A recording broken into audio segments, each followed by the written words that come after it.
الحمد لله رب العالمين والصلاة والسلام على أشرف الأنبياء والمرسلين وعلى آله وأصحابه أجمعين.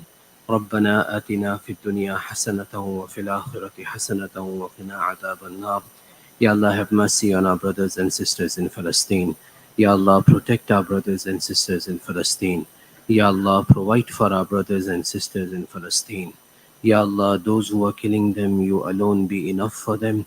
Ya Allah, destine and secure a life of ease, iman and afiyah for them.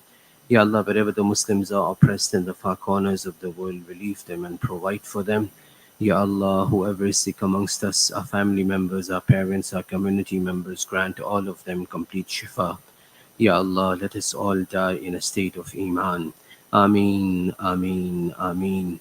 Subhana rabbika rabbil izzati amma yasifun. وسلام على المرسلين والحمد لله رب العالمين. My respected elders and brothers, for a while now we have been going on upon the seerah of Rasulullah sallallahu alaihi wasallam. We'll take a pause for this week, then inshallah we'll start again next week. And the reason of this pause is that Masjid Hamza is embarking on a plan to expand Hamza Academy. What is Hamza Academy? Hamza Academy, the Islamic school that runs under Masjid Hamza. Currently, alhamdulillah, it's until 8th grade.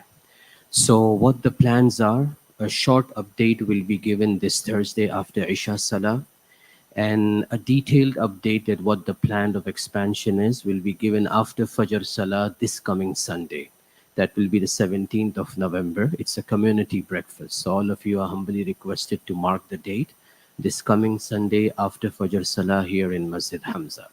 So today, tomorrow, and day after tomorrow, we'll talk something that revolves around this topic of having Islamic schools, why they are important for us living in this part of the world. You might have heard this incident in the time of Umar radiallahu an. A father came and complained to him regarding his son, that my son doesn't listen to me. Umar radiallahu an called him and reprimanded him. Once he was done, the son said to him, "Can I ask you a question, O Amirul Mu'mineen?" He said, "Yes." He said, "What are my rights upon my parents, upon my father?" The reply was that there are three rights that your father should have fulfilled regarding you. The first right is he should have chosen a good mother for you.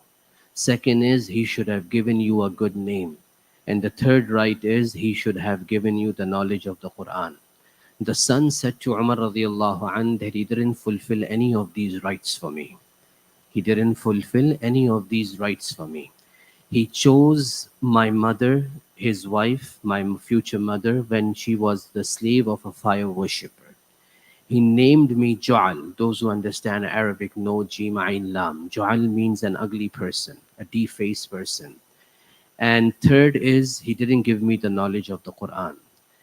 Umar radiallahu anh turned his attention towards the father and he said, "You made your son rebel against you. You made your son rebel against you." What does it tell us? That this is the right of our children, that we provide them with an Islamic environment and with an Islamic education. Now, what are the systems of education currently in this part of the world where we are living? Whether a boy or girl goes to school, or whether a boy or girl goes to the madrasa, less than 5% of the Muslim population goes to the madrasa. Less than 5%. Maximum 2% are in the Hifz and Alim course madrasa. 98% of our kids are going to schools. Further division, second level. Either it's an Islamic school or either it's a public school. How much percentage is going to Islamic school? Maybe 5%, maximum 8%. Majority are going to public schools, meaning the non-Islamic schooling system. Academically, I'm not criticizing anyone. From a moral perspective, I'm speaking. So now, those who are going to public schools, where are they learning their deen from? The minimum level is the weekend school once a week. Our kids spend 35 to 40 hours on an average in a school, and they spend 3 to 3.5 hours in a weekend school. So what's the proportion between 35 and 40 and 3.5? 10% or less than 10% of the time is in the weekend school, 90% is in a public school. Some, alhamdulillah, whom Allah gives tawfiq, they come to the maktab. That is the 4 day or 5 day school program. Again, 35 to 40 hours on one side and 8 to 10 hours on one side. What's the percentage? Approximately 25% more or less. So alhamdulillah, this is somewhat good. So these are the places and this is the time span those kids are spending, those who are going to public schools. Yes, those who are somewhat 5-8% is going to Islamic school, they are spending the 35 to 40% in an Islamic environment. So this gives us an idea that how much effort is needed. Unless we provide them with an Islamic environment, our kids won't be able to become good and practical Muslims in this part of the world.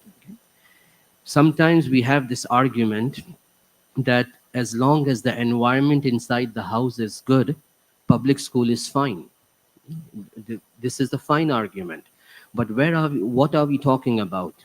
Are we talking about 20 years from now, meaning before 20 years? Or are we talking about the current situation?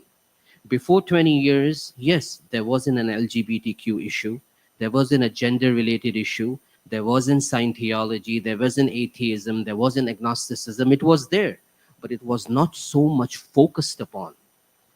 Those who had somewhat knowledge of the Quds, there are certain ulama, I personally spoke with them.